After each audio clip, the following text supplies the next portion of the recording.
Carolyn, if you press start, yeah. I've got a friend here who's logging in, so she's keeping me updated on how it's going to be as an attendee.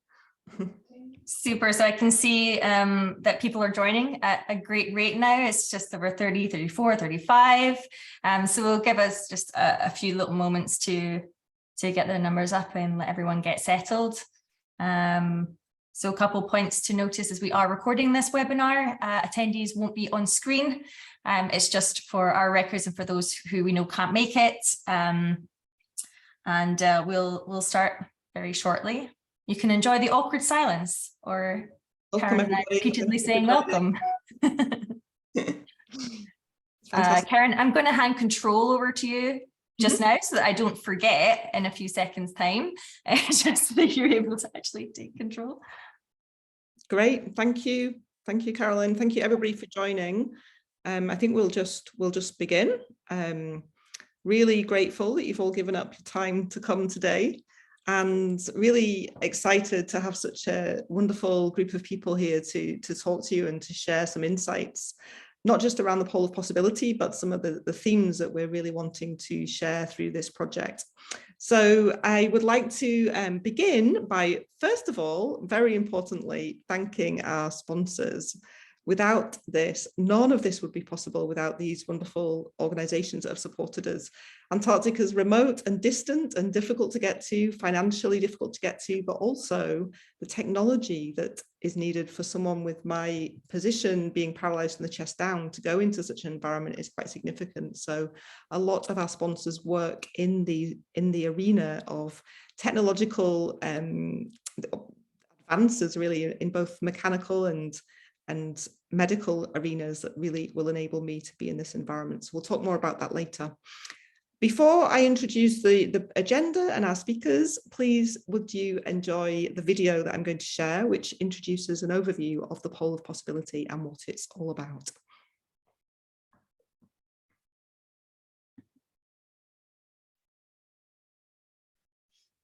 I think any moment now.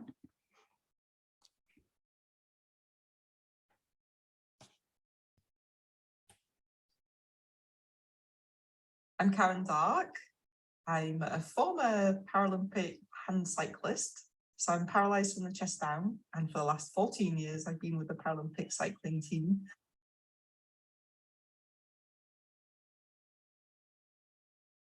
And I just retired this summer, and I'm getting back into my main love, which is adventures in the outdoors. So we're here training for the pole of possibility. The trip feels like it's meant to be and very special. So I won the 79th medal for Britain in the Rio Paralympic Games. It's a gold medal. Since realised that 79 is the atomic number of gold, I've been cycling across 7 continents, 9 rides, so 7 continents and 2 Paralympic Games, so 9 rides in total. And I discovered in the process of this whole project that 79 degrees latitude and longitude is in Antarctica. And it's about exactly 79 nautical miles, so 150 kilometers roughly, from the base that most people fly into in Antarctica. So it just feels like... The sound just gone.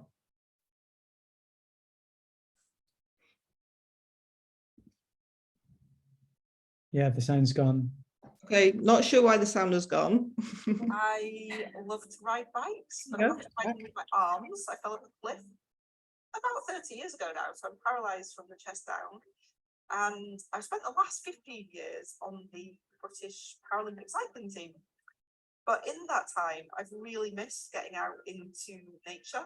And so thanks to ice trikes, I've now got this incredible ice trike with a Z-trike attachment for the hands, which is just changing my life completely. It means I can leave the road behind and get out into the woods and onto beaches and places that I've just never ever been. So it's really quite an incredible machine.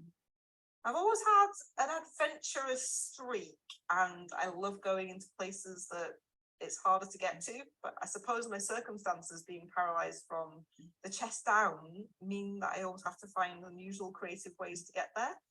So I've never actually used a bike like this before on an adventure. This is going to be a world first, and I think it's a world first for anyone to even try and cycle on unprepared terrain. The team is myself and a professor of environmental economics who is a specialist in the value of nature, who I happened to be a student with many years ago before I was paralyzed, and a filmmaker. So we're just going to go and do our best. I'll have a backup sit ski in case the bike gets stuck at times, but it's really testing the technology to the limits of and exploring what's possible when we combine a great idea with a great bit of technology and a great team and see what we can do. Why are we going to Antarctica? Really, it was to explore the value of nature in our most precious continent on the planet, which is a perfect place to see the impact that we're having as human beings on the natural world and on our climate. So we really want to go and explore that, not just from the bigger perspective of climate change on the planet, but also the value of nature to us as human beings and how it can really help us overcome challenges and difficult mental stuff in life. It's really helped me through the process of being paralyzed, and I think it's just really important to recognize how much we gain from nature and how we really need to look after it as well. So that's really the story that we want to explore.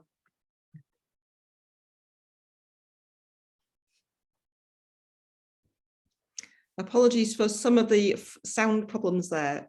We're very fortunate that we've got a composer, Lucy Treacher, who has made some beautiful music for the Pole of Possibility film, and a choir that are working with us. So when the film comes out, we'll have this fantastic composer behind it all. So as I mentioned there, why are we going to Antarctica?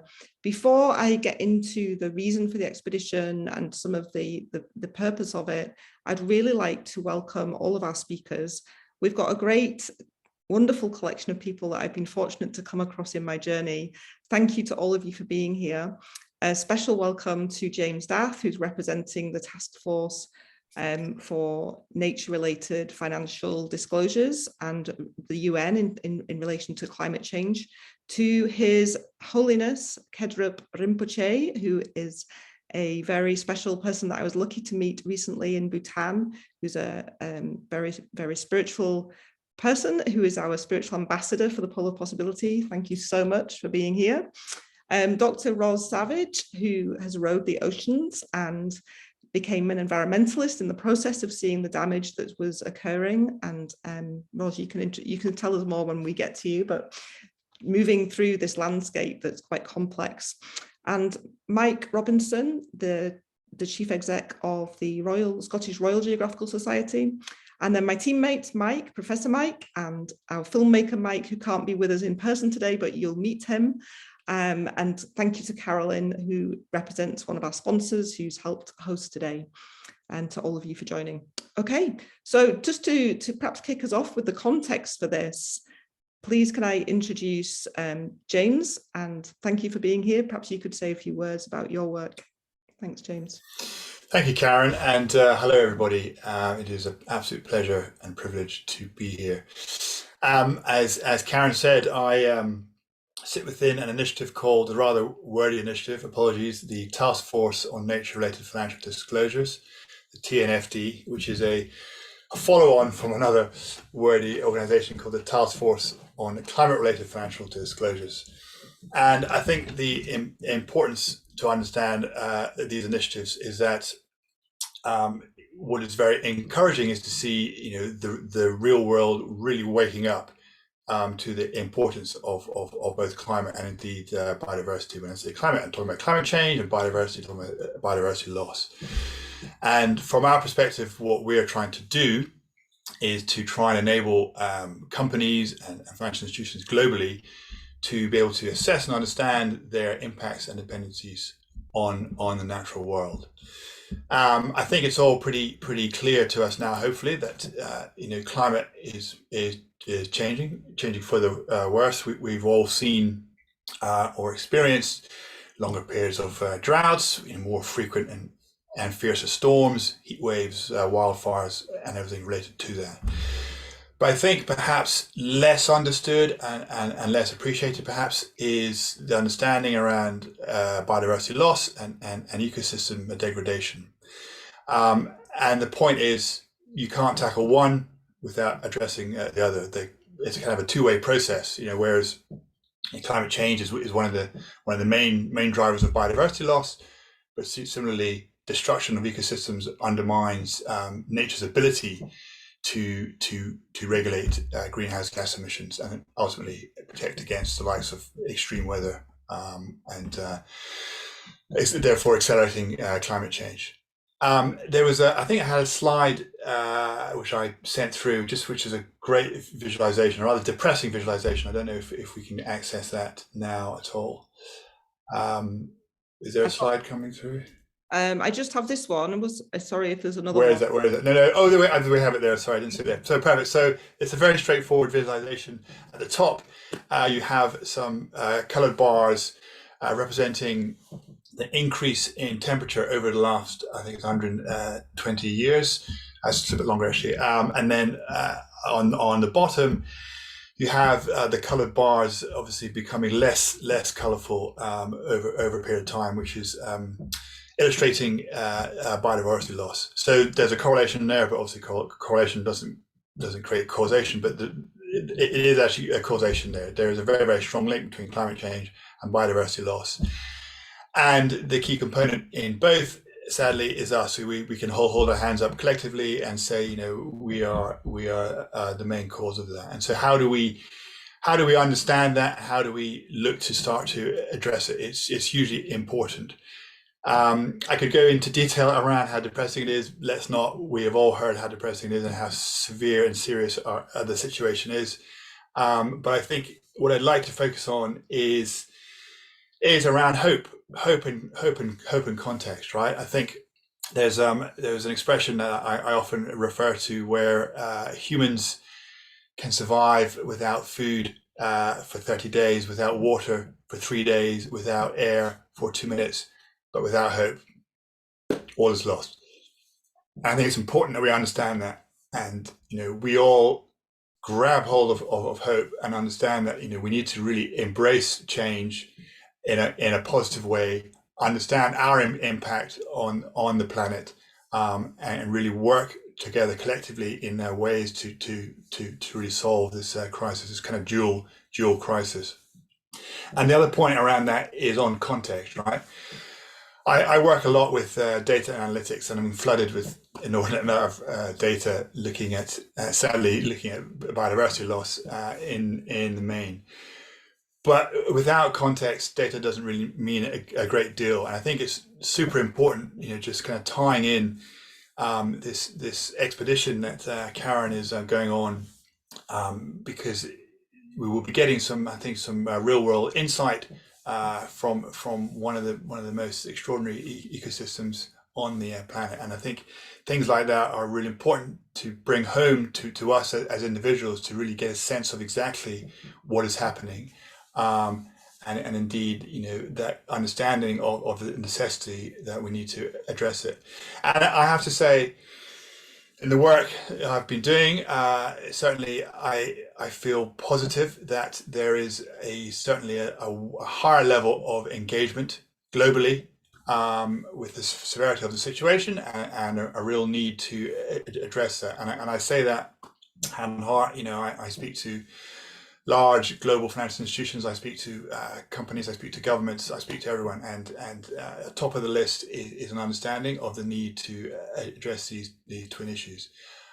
So I think if we can be positive about that and be realistic, I think you know, we can be in a good place. But it won't come easily. But I think as long as everyone's aware of the situation, we can hopefully address it together. Thank you, Karen.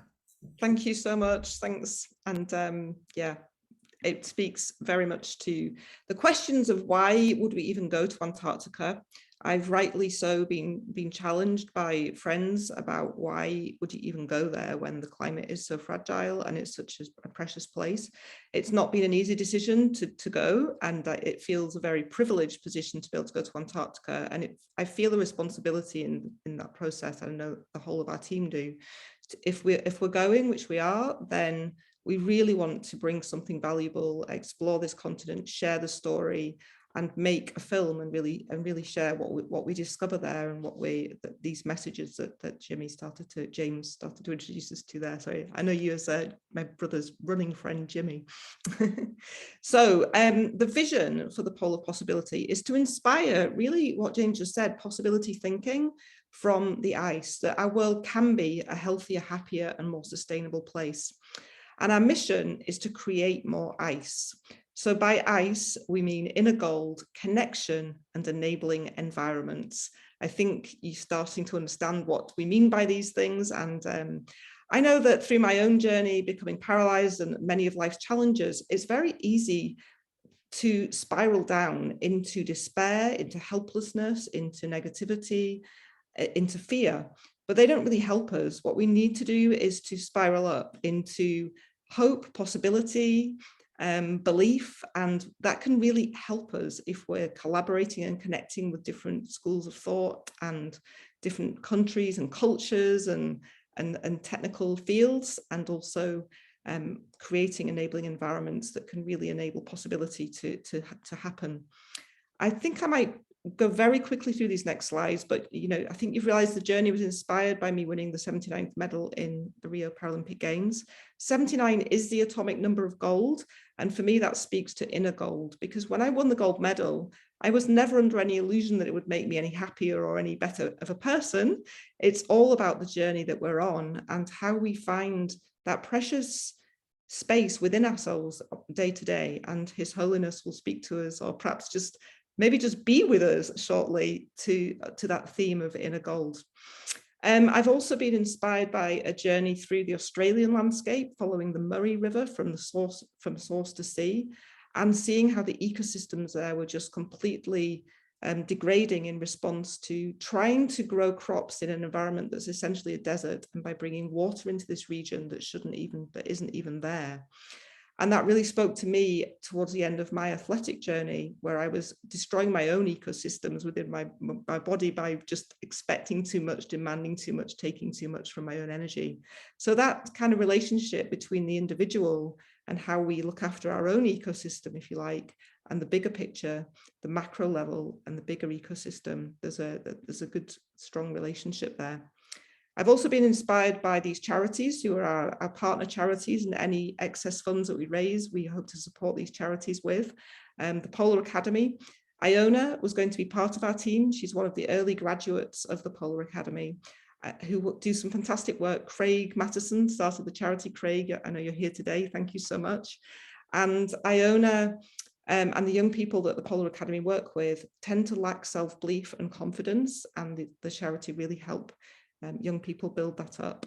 And so Iona decided after training with us this winter that it wasn't the right decision for her to join us right now. And I have huge respect, because in our world, it's very easy to bend to what is the pressures that are put on us to do things, to perform, to deliver, to have things. And actually, this isn't the route to happiness. The route to happiness lies within, it lies in good values and living day to day in ways which aren't based on materialism. And to that end, I've been inspired by Bhutan, where everything is measured by gross national happiness instead of gross national product. It's the only carbon negative country in the world. More than 70% of the country is covered in forest by government constitution. And to be frank, it's just a very, very inspiring place to be, because it's based on really wonderful values. And I think these values have to a degree been lost in various parts of our world, but fundamentally we all have them. And I think perhaps COVID has helped us reconnect with them. Just an interesting little question for you. If you were to look at this question, do you think the biggest impact on happiness 1 year following the event would be after winning the lottery or on becoming paralyzed? I'm not going to wait for your answers, but I imagine a lot of people might think that you'd be a lot happier after winning the lottery rather than becoming paralyzed, but there has been some actual scientific research done on this. And the impact on happiness is actually no impact whatsoever. 1 year after the event, people in these different categories had returned to the same baseline level of happiness. So which tells us that happiness and our well-being is really not based on the external and conditions at all. It's based on internal conditions. So I think I will move through these slides because it's all been said, but we're, what we're moving away from and what we're moving towards, this sense of inner gold, more compassion, kindness, elevated baseline emotions for us all, a happier world, more connection, community, solidarity, co-solving challenges and sharing and enabling, and more enabling environments where we value nature. We've got this symbiotic relationship with it, where we're led by values, where we have enabling technology. Development is part of this. Development enables us to come up with great solutions to problems and enables so many things. So it is important, but how we do that in balance, respecting our environment, is so important. So enough from me. I would like to introduce our first, well, not first, but our next guest speaker, His Holiness Khedrupchen Rinpoche, a fifth reincarnate in the Buddhist tradition, joining us from the mountains of Bhutan today. Welcome, and thank you so much for being here with us. Thank you, Karen, and thank you for inviting me. And it's such a privilege to be part of this panel discussions about the inner world, and also talking about the global warming. And that actually this kind of platform is something that which is very important today, that we also in today's world, it's very important to have more kind of like discussions on global warming. It's not only just having a discussions, but it's very important to act upon it, which is very important. And you have introduced very beautiful about Bhutan. Bhutan today, the world recognizes Bhutan as zero carbon dioxide, and then how to say, when you talk about the Bhutan, the special of Bhutan is like, whenever we actually talk about Bhutan, there is something special about Bhutan that is called GNH, gross national happiness. But when you really talk about the happiness is nothing more than being in the nature. You know what? This is very important. And then the principal goal of the Buddhism actually is being in the nature, which is one of the very beautiful quote that is taught by Buddha. The goal of the life is living in agreement with nature, which is very important and which is very beautiful as well. And the actual practice of Buddhism as well, especially when you talk about Bhutan, the GNH, the gross national happiness itself is inspired by a Buddhist philosophies. And when you really talk about the Buddhist philosophies, if I really make it kind of like very short and brief and easy to understand, then each and every steps of Buddhism, the teachings of Buddha, is talking about the nature. The nature, that is the nature of the environment, the nature of your mind. This has all connections. So when you really talk about the nature of environment, we are really talking about how it should be preserved. For example, the cosmology is very important. One thing to talk about the global warming today is all caused by humans, isn't it? We love, consuming those, environmental things. We love destroying these things. And we humans are the one actually who has been polluting all these things. It is not the doing of, wild boars or tigers and so and so. Actually, it's all what we human beings has done. We have invented cars, we have invented aeroplanes, we have invented missiles, we have invented wars even, the worst thing is we'll talk about. And when you talk about those things, then we are talking about something that is not nature, isn't it? We're talking about something that is not nature. And in order to make it nature, it's time. It's today. We have to really talk about. But how do we make it the nature beautiful again? How do we make the nature that is amazing again? How do we kind of like help reduce the global warming? How do we preserve those ice for future generations? Otherwise, it will happen like, okay, ice. Okay, there was something called ice in my father's time. Maybe that kind of his stories will be there. Maybe at those times, maybe there won't be any more flowers. Maybe there won't be any more beautiful kind of like really spring waters that does not need to kind of filtered, and just drink from the source itself. There might not be like that from now to another 100 to 200 years ago, later, if you do not do it something right now. So in order to change the nature, the environmental nature or atmosphere, whatever it is, which is outside in yourself, it is very important to talk about the inner nature.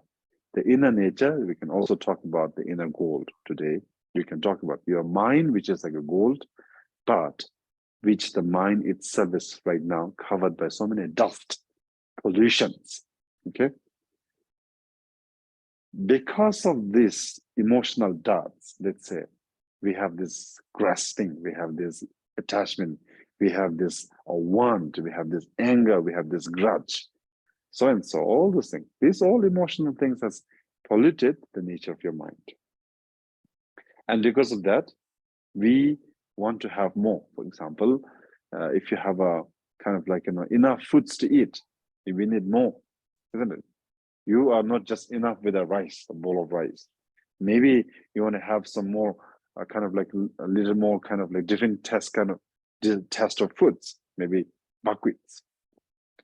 And that was, we are not okay with this thing. We wanted to invent this, maize and kind of like, like buckwheat and something into something else, maybe biscuits. But therefore, we just wanted to just make it into the larger number. We set up the factories for this thing. And likewise, things gets more polluted like this. When our attachment does not control, when we are not able to control these things, the things get more polluted. We are kind of like, our needs, our kind of greed increase more. Therefore, we commit more kind of like pollutions in the world. We become so selfish. We do not think about the future. If you have so much money in yourself, you're happy with these things. So it's very important to really think about the nature. If you really think about this life itself, okay, let me kind of come to a point. If you really think about this life, okay, you have just one body. You can own 100 genes, for example. But what are these 100 genes for? If you are only able to wear 1 jeans a day, why do you need 100 jeans, for example? Let's say, imagine you have 7 jeans. Okay, each day you wear 1 jean. You can just reuse these things. We actually talk about more recycling things. Instead of recycling things, we should first talk about the reuse things. Okay, who would just say like, okay, what is the purpose of the cloth? It's to just cover yourself. If you're cold, the purpose of the cloth is to make you warm, isn't it? It's just to cover up your naked body, isn't it? So it's very important to think about these logical things. Instead of having 100 jeans, you can just have 3, 4, 5, 6, 7, 8, let's say like 7 jeans, 10 jeans like that. You can stop things kind of like, committing more into the global warming or kind of pollution. We should think about these things. We should always start from yourself. If you do not start from yourself, you become a voice for this global warming. Hey, you don't do these things. It does not work. We have to start this thing, including celebrating your birthday, for example. What do you do when you celebrate your birthday? Don't you cut the cakes? Don't you make a wishes? Don't you burn candles? Instead of that, why don't you plant a tree? One birthday, you can plant 1 tree. That tree, when it grows up, it will give you water. It will give a beautiful house or shit to the birds, insects, bees, flies, so and so, for example. It's very meaningful things. You can contribute like this. You can change the world, environment this way. If there is 100 people thinking this way, logical point of view, just follow this way, the world will begin to change, isn't it? The global warming will begin to reduce like this. So you have to think about the nature. This is how you think about the nature. So let's say this body, when you talk about this body has, let's say you can be a billionaire, you can own the entire universe, but this body, it will go back to the nature. One day you have to die. Where does your mind goes? Where does your consciousness go? No one knows that. But this body, it has to go to the nature again. Your body, if it burns, it becomes ashes. And this, when it becomes ashes, your body becomes a soil. Back to nature. Thank you Have so no much. nothing else. They have nothing else. So Thank it's you. very important to stay connected with the nature. It's very important to think about the nature, even celebrating the body. I'm just mentioning these things again. We can make a change if you start with yourself, not advocating for others, but for yourself, for your future. So it's very important to start with yourself, including celebrating the body. You should plant more trees. You have to think more about the nature. Less don't create more pollution is very important. And then if we do so, then we can save Antarctica, for example. This is how we do. Thank you so much, His Holiness. It's a really important message. We can start with ourselves to affect the greater and the wider world, and the nature of our mind and how we can work with that. Thank you for joining us. And thank you. If I could now hand over to Roz Savage, author, rower and environmentalist. Roz, it'd be lovely if you could just say a few words about your perspective and the importance of connecting different worlds together. Thank you, Karen. Yes, I'd love to say a few words about connection, and particularly picking up on His Holiness's theme about being the change that we want to see in the world. So, yeah, the reason I gave up a life of relative comfort to go and do the very uncomfortable thing of rowing alone across the Atlantic, the Pacific and the Indian Oceans was because I'd had this environmental awakening back in 2003 and desperately wanted to do something to raise awareness of our environmental issues. But at that time, I was just a burned out management consultant. I'd quit my job in the city after 11 years. And that's not a very compelling campaigning platform. So I received, and Karen, I'm sure you'll relate to this call to adventure, that I could use my rowing skills, such as they were, to embark across these oceans and use these adventures through my blogs and my talks and my books to raise awareness of these issues like ocean acidification, climate change, habitat destruction, and so on. And I was very lucky that my travels took me to parts of the world that I might not have seen otherwise, where the impacts of these issues are really making themselves known. So I finished doing my rowing about 11 years ago now. And when I look at our metrics on the environment, if I had any impact at all, clearly it wasn't very much, and it certainly wasn't enough. So I've really been wondering, and especially I've just finished doing a doctorate on this, and I've got a book coming out next week on this same subject. How does change happen? Why is change so hard? And it might sound like a statement of the blindingly obvious, but everything really is connected. And I don't think we can solve our environmental issues without also looking at our economic model and what behaviors are incentivized within capitalism. Like advertisers have very large budgets and very sophisticated ways to make us buy more stuff than we actually need, as His Holiness was saying. And then our economics are connected with our politics. So on one level, it can seem absolutely just mind-blowing and overwhelming, and it can make us all feel like anything we do is just a tiny drop in a very, very big ocean.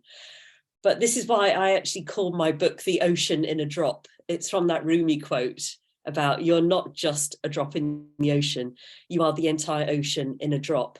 Because I think we really can create change, starting with changing ourselves and the story, the narrative that we tell ourselves about what it means to be a human in the 21st century. If we can shift from this narrative of separation, where we see nature as being something separate from us and too often something that's beneath us, something that's below us, that's just there for our human convenience. But when we realize that actually nature is something that we eat, we drink, we breathe, that we are, then we really start to shift the story, and we start getting from what can feel like an omni crisis or a meta crisis to a meta solution, which is changing that narrative from being isolated, lonely individuals to being more collaborative, more connected, and more compassionate. And I think this really speaks to what you're doing, Karen, with your trip to Antarctica, is making the impossible seem more possible. I mean, it's just absolutely amazing what you're doing. So many people would look at the challenges of being paralyzed from the waist down and the challenges of traveling across 79 miles of Antarctica, and they would go, no, that's just not possible. But you're really demonstrating what is possible when we set our minds to it and just do what we can do in pursuit of a higher purpose. So thank you, Karen, for what you're doing and for using your adventure to raise awareness, these really, really vital issues. Thank you. Thank you so much for your wisdom, insight, and yeah, for being here. Thank you. And next to Mike Robinson. Mike is the Chief Executive of the Royal Scottish Geographical Society. And Mike, thank you so much for sharing your perspectives, because you work as an advisor in the realms of climate change. Thanks, Karen, and thanks everybody. Very nice to be here. Yes, I mean, you know, what can I say? The Antarctic, I mean, it's always been about exploring limits. It's an incredibly sensitive environment, of course, and experiencing huge change. But as His Holiness said, it's also, you know, nature is such a basic, fundamental part of our psychology. It's such an important part of all of us, all of our makeup.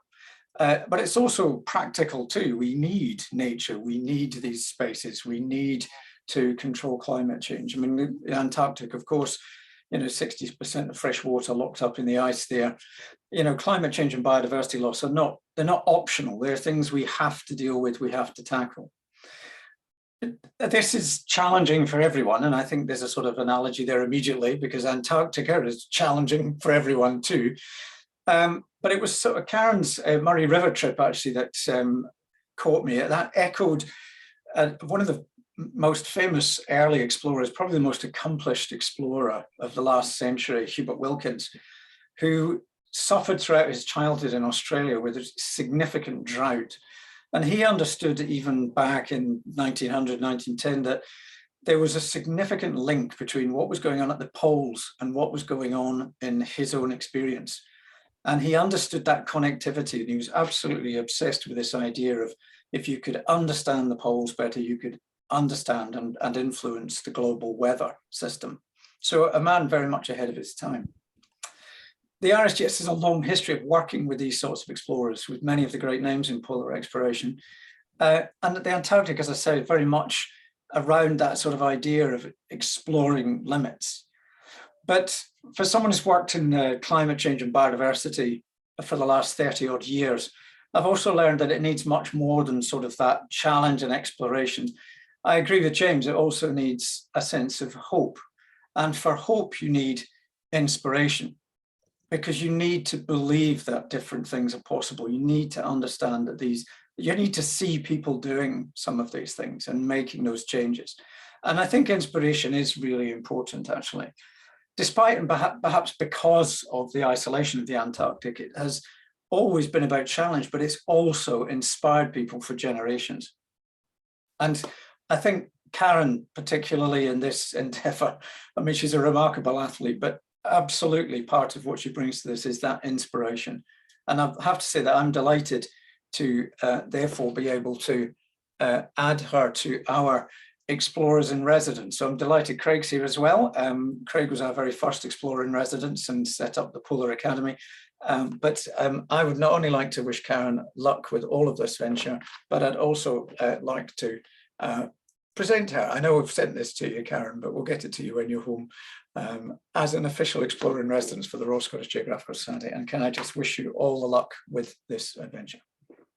Thank you so much, Mike, and that is an honour. It sounds like a cool title, to be an explorer in residence. I'm not sure what it means yet, but I think explorers are usually out of residence.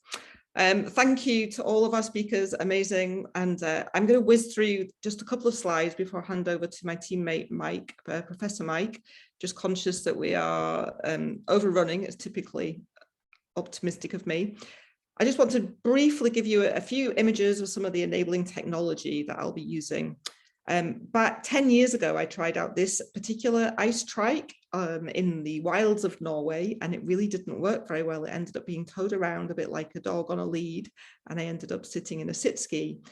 Professor Mike was on that trip and part of it and saw how badly this particular bike worked. I'm therefore very fortunate to have had these companies, Ice Trikes and Z Trikes, and Adestic, who've made all the lubricants and special puncture sealants to go in this new trike, which is designed to be pedaled on ice. We don't know whether it will work or not, because due to COVID, we'd not be able to test it on the ice. So it's all very experimental, but I do know that it's had me cycling through some incredibly deep sand on Scottish beaches this summer and has completely opened up a new world to me. And through this technology, it really has enabled me. I was crying on beaches in Scotland this summer and in forests, and being able to access places that after 30 years of being paralyzed, I haven't been able to access. So what technology can do for us, not just personally, but with bigger issues that we're looking at here as well, is incredible. If it wasn't for some of these other interesting things that I'm using, there are lots of things I have to be aware of with being paralyzed in Antarctica. Special loop wheels made with carbon for extra absorption and a smoother, comfier ride. A sit ski, which is a little bit more basic in design, but enables me to move over the ice regardless of how deep or what the conditions are like for wheels. These small skis that go on the front wheels of the wheelchair to enable the wheelchair to move around. And then there are added issues related to being paralyzed, such as pressure. This is a pressure map of my backside. I have a lot more pressure on one side than the other, and particularly on the sit bones where it shows up red. So we have Gelevation special dimensional pad and a special pad with air in it. So things that I've had to been researching over the past few years to make sure that I'm really safe in this environment. And the other bit is the medical tech. I can't manage my bladder and bowels like people would normally, so I've been working with our major sponsor Bebron. I used quite a number of their products, these bladder washouts, a water irrigation system, and these are all things that I've had to introduce into the Antarctic environment and see how they'll work, along with a very low-tech toilet seat design. Anyway, we're not going to go into that any more of that for today, but it gives you a little insight into some of the technology challenges that I'm tackling personally to be able to go into Antarctica. And I'll hand over to my wonderful teammate, Mike. Hello, please share a bit about our research. Hi.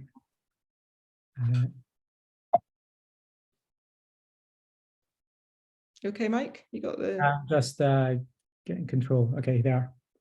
Okay, I'm Mike. I'm one of the expedition team members. I'm also a lecturer or a professor in environmental economics at Aberystwyth University. And what I want to do is use my skills as an environmental economist to try and demonstrate the value of Arctic regions and why we need to protect them. So a couple of quotes from David Attenborough just to start off with about the value of polar regions and nature more densely.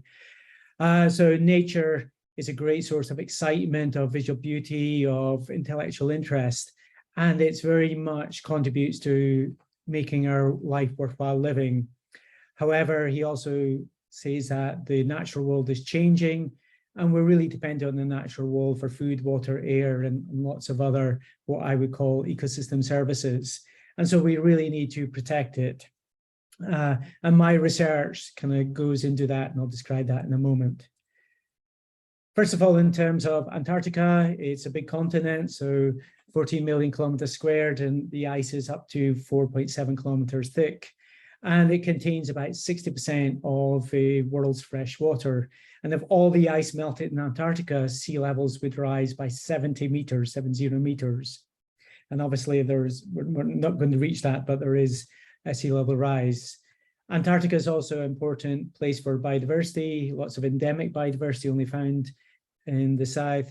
And there's about 235 animal species, including 8 species of penguins, a really important continent for the world. So I've moved to my research. So my research aims to look at how people interact with and value nature. And I've done studies of tropical rainforests, of coral reefs, of kind of rivers, etc. And the way we think about the benefits people gain from nature is this idea of ecosystem services. So if we can place values in ecosystem services and feed that value into decisions, then that allows us to make better decisions about how we use nature. I was recently chair of the Intergovernmental Science Policy Platform for Biodiversity and Ecosystem Services, IBIS. So we recently published its big report, which took 4 years to produce. It had about 300 authors from 50 countries. And what it did was provide a review of the different ways we value nature and how we can feed those values in decisions for a more sustainable future. And actually be presenting the findings of this to the COP15 meeting on the Convention on Biodiversity in a few weeks' time, just before we go to Antarctica. So what I want to do is take some ideas and lessons learned from this into how we can think about the value of Antarctica. So Antarctica provides a range of different ecosystem services. Sorry, it's just a delay here. Those services may be provisioning, regulating, or cultural services. So in terms of provisioning services, there's a really big fishery around Antarctic seas, both for toothfish and krill. And krill is really important for fish oils, etc. So it's a multi-million-pound industry. So there's lots of kind of economic interest there. Antarctica also delivers what we call regulating services. So one is moderating sea level rise, and I'll say more about that. And then there's these cultural services. Each year there's about 55,000 tourists go to Antarctica, which kind of blew my mind. And 80% of those people will actually set foot on land. And obviously that tourist is like high value tourism as well. So there's a big value there. But there's also cultural services in terms of us watching David Attenborough programs about polar regions, and also the inspiration we get from expeditions of Shackleton and Scott and Amundsen about their adventures going to the South Pole. So it's a really important place for the way we think about areas. So perhaps the biggest impact on the Antarctica is climate change. So we've currently seen a 0.8 increase in global temperature rises. And the graph shows that, so the brown line is the global temperatures. And in Antarctica, it's got a similar trend. So Antarctica has only seen about a 0.8 increase, but there's much more variation between years and within years in Antarctica compared to the past, and that's led to melting. However, if we look at the Arctic regions, they've seen a 2 or 3 degrees increase in global temperatures. And those globes where all the red is, that's showing the increases of 2 or 3 degrees temperature increases in Arctic regions. And again, that's a big issue. Current predictions are that the Earth will warm at least 2 degrees, and that's going to result in significant melting. So if we look at melting today in Antarctica, Antarctica loses about 118 gigatons of ice per year, and that's equivalent to about 50 million Olympic-sized swimming pools. And over the last 15 years, that's resulted in a 14 millimeter increase in sea level rise. There's about 1 millimeter sea level rise a year.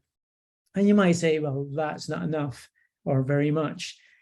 If we look at predictions for climate change, it's expected that global temperatures will increase by about 2 degrees by the end of a century, and that will result in at least a 50 centimeter increase in sea level rise. And it's predicting that will threaten about 2 million people around the world by the end of a century. And most of those people are in small islands or in Asia. But the map of UK, we can see where the UK is always going to be affected. And even if you don't live in coastal areas, you're still going to be affected by the mass movement of people away from coast, inland, etc. So it's going to be a big, big issue for people if we don't address it. So why is it important to protect Antarctica? We get lots of satisfaction from either directly or indirectly understanding Antarctica, but our carbon emissions is affecting the melting of polar ice shelves and also glaciers, including Greenland, and that's going to result in sea level rise. That's going to have a big impact on people. But also we're just going to lose this awe-inspiring, beautiful continent and the nature that goes with it. So again, that's really important to protect it for its intrinsic values. So what can we do about it? So I think as individuals, we can try and think about how we reduce our carbon emissions. So insulate our homes, drive less, walk more, move to electric vehicles, look at sustainable sources of electricity, maybe reduce consumption of red meat. So there's lots of things we can do to try and reduce our emissions. I think the other thing we need to do is lobby governments to try and speed up the implementation of climate agreements and ways of protecting nature. So at the moment, there's a COP27 meeting in Egypt looking at climate change, and we should find out the outcomes of that by the end of the week.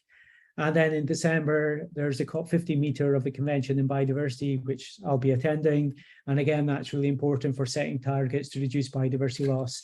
And it's only through lobbying governments will we get those messages taken forward more quickly. So one of the kind of issues that we have, that we're flying down to Antarctica at a big expense on carbon. So we reckon that we're going to create 13 tons of carbon emissions. And so to try and become carbon negative, we're going to offset that carbon, and we're actually going to offset 3 times as much carbon. And it's not actually that expensive to offset. So for 15 tons, that's about £100. So again, if you're feeling that you want to offset carbon, then there's various schemes. So in terms of schemes, most people know about planting trees to offset carbon, and that's really good, and it creates biodiversity as well. But other systems, there's blue carbon ecosystems, so mangrove swamps and seagrasses, and they've been shown to be about 50 times more effective in capturing carbon than maybe planting trees. There's also various carbon capture technologies. So one thing we're looking at is CarbFix in Iceland, where it pumps carbon dioxide deep into the ground, and it forms stone or like carbonite minerals, and that's a long-term way of storing carbon. So we'll be offsetting our carbon emissions, and we still have to decide exactly what we're going to do. So just to finish off, again, quoting David Attenborough, is that we're in a very unique point in history. We know the damage we're causing to the environment, but we also know the solution. And what we need to do is think about ways in which we can make decisions to actually care for the environment, for protecting our own livelihoods and well-being, but also the rest of life on Earth. Okay. Thank you, Mike. That's great. I am conscious of time, so hopefully, I suspect we're going to run over by a few minutes. I hope some of you can just stay an extra 5 minutes. I'd like to introduce you to our filmmaker, Mike Webster. One of our very key aspects of this project is to be able to share with others and to take you on a virtual journey to Antarctica, and to share some of the exploration that we find. So Mike's just describing in this little video a little bit about his insight for the film, his vision for the film. Hi everybody, my name is Mike Webster. I'm the filmmaker on the Polar Possibility Project. I'm really sorry I can't be at the launch. I'm currently on the ferry back from Stornoway on another job. So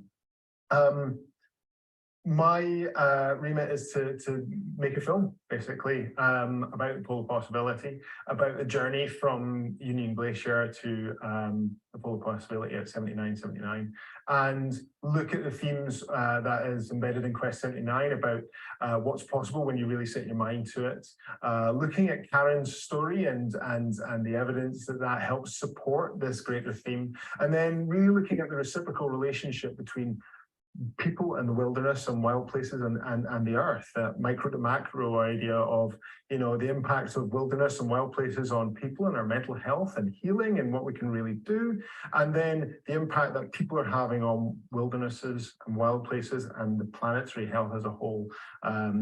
So with all that, we're really looking to make quite a special film, something that's a physical challenge to 7979, but something that deals with much bigger and deeper themes as well.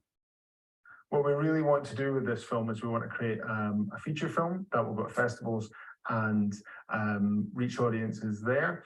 but also something that hopefully, you know, will have a wider appeal, something that we can reach for television. So we're still looking for distribution, we're still looking for further support, but the film is happening. I've always said, if you can get me onto the ice, I can make the film, and we're going in about a month. Once again, I'm really sorry that I couldn't be there today. We're really grateful for the support that has been lent to us so far, and we're really looking forward to sharing our film with all of you. Thank you, Mike, and sorry that you're not here as well. So how can you get involved? Hi, everybody. My name is Mike Mercer. What we would love to invite you to do is to take part in Project Possibility and to share your stories and basically kind of connect a community of people together through that. We have created a few categories to gather stories in, and we invite you to either send in some words up to a maximum of 500 words or a 2-minute video. If you scan that QR code on the screen, then it will take you to a web page about the stories. And there's some incentives there to get a signed photo from the team, have your story read from the Pole of Possibility, and to be featured in the film. I've called it a competition, but it's not really a competition as such, but we have 3 categories. The first category, sponsored by Cinequa, our major sponsor, is about innovation and technology. So any story you could share about how something has been made possible for you or a team that you were part of as a result of some innovation or technology. Category 2 is around mindset, sponsored by Anatomical Concepts, who work with a lot of people in my position with spinal cord injuries and other disabilities. Has there been a time when a shift in your mindset or perspective has enabled you to overcome challenge or adversity? And category 3, any practice, we'd love to hear stories about any practices that you've adopted to live more sustainably. So please send your stories in. We're going to be gathering them until just a few days before we leave, which is up until we leave on the 12th of December. So I think we've said the 9th of December to gather the stories by, and then we'd love to share them as we journey across the ice. We won't have very much connectivity there, so you won't be hearing from us when we're on the ice, but we'd love to share some of these stories to help create some inspiration and ideas around possibility and what we can all do. So thank you. I think I'm just about to hand over briefly to Caroline to just say a few words on behalf of being one of our lead sponsors. And thank you to Cinequa and Bebron for being our other major sponsors too. Caroline, thank you.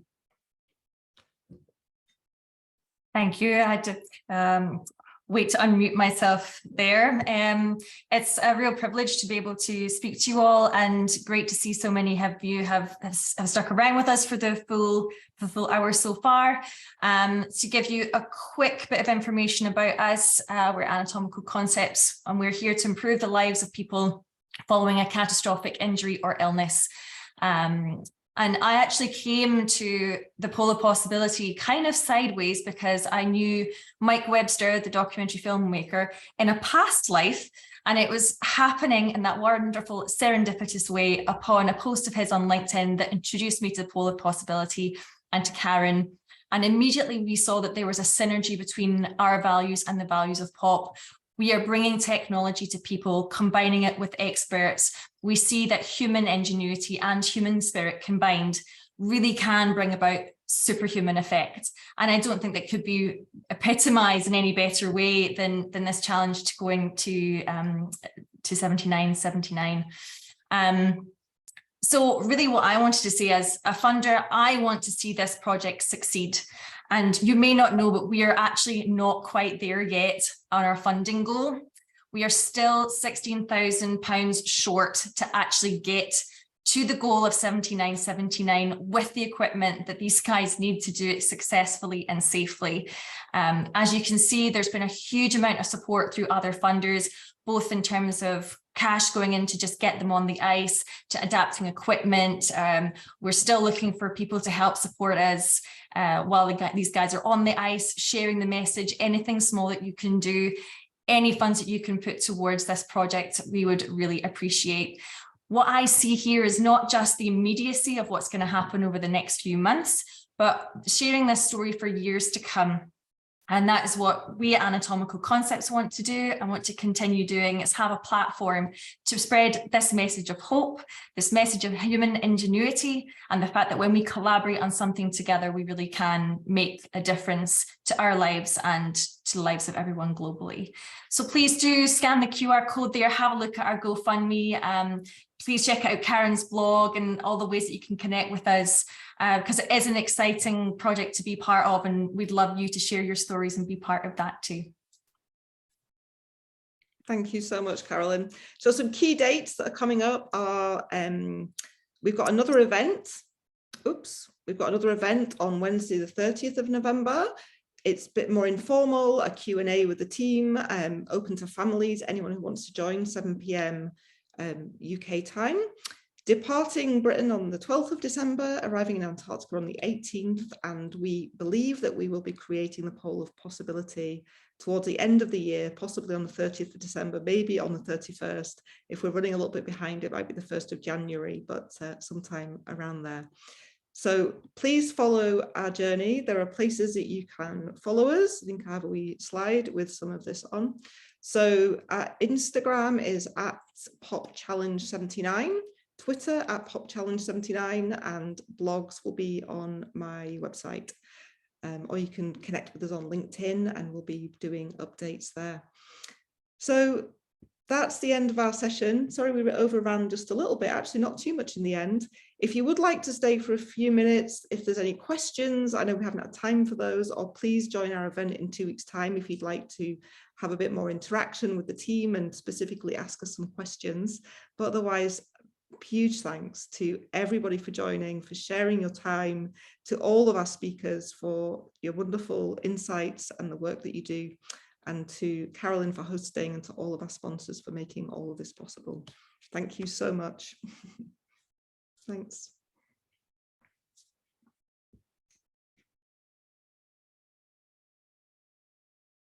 Just having a quick check in the Q&A there. Nice to see some thank yous coming through. Adam Hillaby had said, when it comes to belief, it comes down to perceptions of people. How do we get people to make the mindset change from wanting to care about climate change, but don't really want to make any changes to their lives? I mean, I think you could do a whole webinar just on that, to be honest, Karen.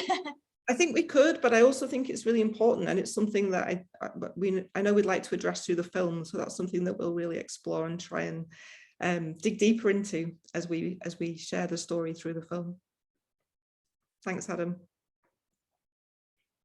I think that's us. Thank you so much. Great. Thank you, everybody. Great. Take care. Thank you, everyone, for joining. Thank you.